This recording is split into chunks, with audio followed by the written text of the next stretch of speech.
Viewers, আজকে আমি একটা প্রোডাক্ট অর্ডার দিয়েছিলাম, মিষ্টি বক্স। এটা আমি আনবক্সিং করবো আর দেখবো কি কি আছে।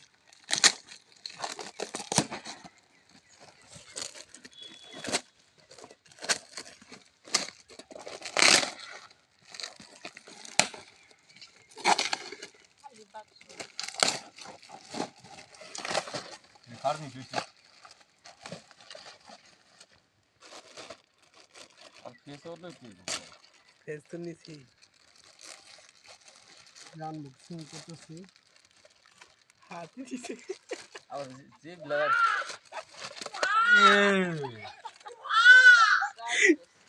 কি দিছে রে গেলে দিছে 400 টাকা আমারই দিছে দে দে দে, ওটা সবই কাজে।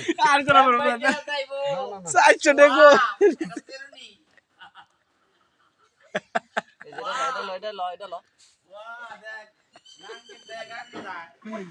তুমি মামা ও কাজের জিনিস আছে একদম। এটা কি দিছে একদম বাজে জিনিসগুলো দিচ্ছে। শিরোনি দিয়েছে, সামা ইয়ে মানি ব্যাগ দিতে 2 টাকা দামে ওইটা পিঠ খাই